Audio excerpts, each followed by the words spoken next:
कल करीब 25 से 30 उद्योगपति बड़े आ रहे हैं जिनसे मुख्यमंत्री वन टू वन करेंगे। 5 कंट्री के लोग भी आ रहे हैं। तो मैं समझता हूं कि कल का दिन हम लोगों के लिए मील का पत्थर साबित होने जा रहा है। भैया राम राम नमस्कार। हमें तो चिंते हुई नाम है हमारा सचिन चौधरी। बुंदेलखंड के लाने एक बड़ो ऐतिहासिक और महत्व को दिन है काहे के सागर में पहली बेर इंडस्ट्रियल कॉन्क्लेव होवे जा रही है। ये के पहले जो समिट होती, जो इन्वेस्टर समिट होती वे प्रदेश स्तर पे होती, लेकिन मध्य प्रदेश में मुख्यमंत्री मोहन यादव ने एक नई पहल करी। क्षेत्र के हिसाब से उतने की जरूरतें और उतने की सुविधाओं के हिसाब से जो इन्वेस्टर समिट एक तरीके की हो रही है, इंडस्ट्रियल कॉन्क्लेव को नाम दिया गया है। और मध्य प्रदेश सरकार के मंत्री गोविंद सिंह राजपूत जी हमारे संग सागर में हैं। भैया एक बड़ा मौका है बुंदेलखंड के विकास के लिहाज से। निश्चित रूप से संभागीय मुख्यालयों पर जो मुख्यमंत्री का सोच है, इसमें छोटे छोटे उद्योगपतियों को भी बड़ा मंच मिलेगा और उनको एक बहुत सारी सुविधाएं मिलेंगी सरकार की तरफ से, जिससे वो अपना उद्योग खड़ा कर सकेंगे और साथ ही क्षेत्र के लोगों को रोजगार भी दे सकेंगे। तो इन संभागीय जो मुख्यालयों पर जो इंडस्ट्री मीट हो रही है, उससे निश्चित तौर पर मानिए कि बड़े उद्योगपति तो आ ही रहे हैं, पर छोटे उद्योगपतियों को लाभ मिलने वाला है। छोटे उद्योगपति सागर के या बुंदेलखंड के हैं, उनके जो देश या विदेश के जो भी निवेशक आ रहे हैं, उनके संग एक समन्वय की भूमिका भी स्थापित। देखिए, समन्वय की भूमिका भी है। मुख्यमंत्री जी बहुत अधिक समय दे रहे हैं। 10:30 बजे करीब मुख्यमंत्री जी आ जाएंगे और 5 साढ़े 5 बजे तक उनका रहने कार्यक्रम। उद्योगपतियों से वन टू वन भी करेंगे, प्रेस से भी मिलेंगे, आम लोगों से भी मिलेंगे। तो जो मुख्यमंत्री जी का सोच है कि हम सबसे मिलकर सबका साथ सबका विकास, जो प्रधानमंत्री का सपना है, उसको साकार करें।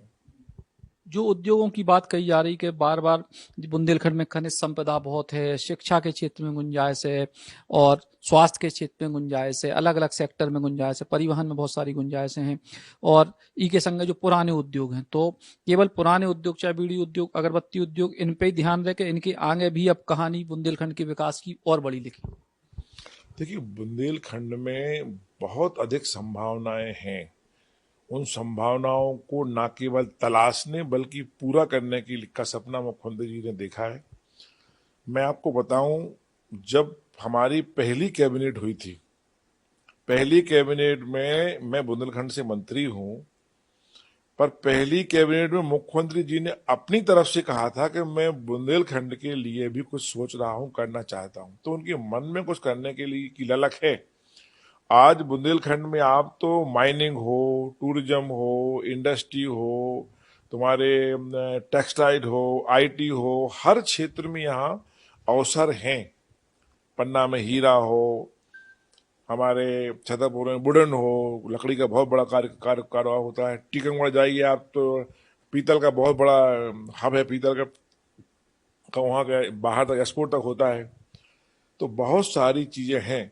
जहां तक बीड़ी उद्योगपति की बात आपने करी है, बीड़ी बीड़ी की बात करी है, तो बीड़ी यहाँ कई सालों तक, जब मैं पैदा हुआ था तब से ले कई सालों तक बीड़ी बहुत बड़ा कुटीर उद्योग यहाँ रहा। हजारों मजदूरों को, हजारों लोगों को उससे रोजगार मिलता था। सने सने सने सने बीड़ी उद्योग खत्म हो गया। अब मैं समझता हूँ 1-2% रह गया है। अगरबत्ती उद्योग भी करीब करीब बहुत ज्यादा कम हो गया है।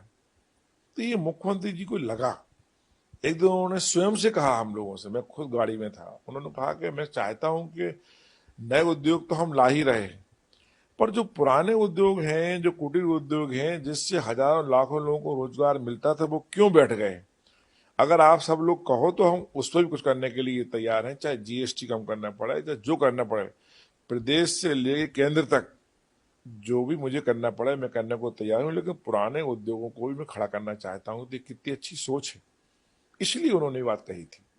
सागर में आईटी पार्क को लेके एक पहले बात चली थी 5 साल पहले, फिर वह ठंडे में पड़ गई। तो आईटी के क्षेत्र में वही पुरानी बात है, कछु नई चीज कछु भी ऐसी होगी। आईटी के क्षेत्र में लोग आ रहे हैं, एक बहुत बड़ा बड़ा डाटा सेंटर भी लगाने वाले हैं लोग, वो बात भी चल रही है। तो कई उद्योगपति हैं। कल करीब 25 से 30 उद्योगपति बड़े आ रहे हैं जिनसे मुख्यमंत्री वन टू वन करेंगे।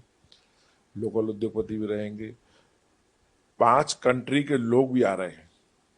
वो व्यापारिक क्षेत्र को बढ़ावा देने के लिए आ रहे हैं। वो यहाँ का माल खरीदेंगे, ले जाएंगे और यहाँ जो भी उनको लगेगा वो बुंदेलखंड के लिए करने वाले हैं। तो 5 कंट्री के लोग भी आ रहे हैं। तो मैं समझता हूँ कि कल का दिन हम लोगों के लिए मील का पत्थर साबित होने जा रहा है। कल का दिन मील का पत्थर साबित होने जा रहा है। एक आखिरी सवाल के जब निवेशक आए, इंटरेस्ट दिखाएं, ई के बाद उनके फॉलो अप की जिम्मेदारी फिर स्थानीय जनप्रतिनिधियों की, स्थानीय प्रशासन की है।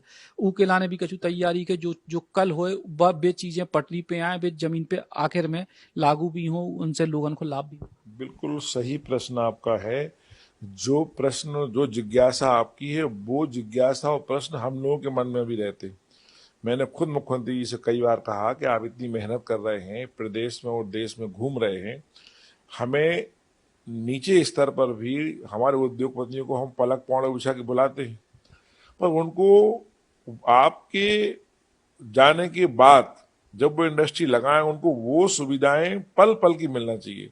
मुख्यमंत्री जी ने कहा कि मैं स्वयं कलेक्टरों से अपडेट कर रहा हूं, जहां भी उनको परेशानी होगी उसकी बात डायरेक्ट मुझसे कर सकता है, मैं बात डायरेक्ट आदमी कर सकता है सीएम से।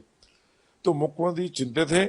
उनके साथ साथ हम सारे मंत्री, हमारा भी दायित्व है कि जो उद्योगपति हमारे यहाँ है उनको कोई परेशानी ना हो, उनको कलेक्टर के यहाँ हो, तहसीलदार के यहाँ हो, लैंड की हो, जो भी समस्याएं हो, मुख्यमंत्री के साथ साथ हम लोग भी हल करने का पूरा प्रयास करेंगे। तो कुल मिला के एक बड़ी पहल, बड़ी कोशिश बुंदेलखंड में निवेश के जरिए रोजगार ले आवे की। क्या कि बुंदेलखंड में जो सबसे बड़ी समस्या पानी के बाद, अगर आजादी के बाद कहूं भाई, तो बाहर रोजगार की पलायन है को बड़ो मुद्दा रहो।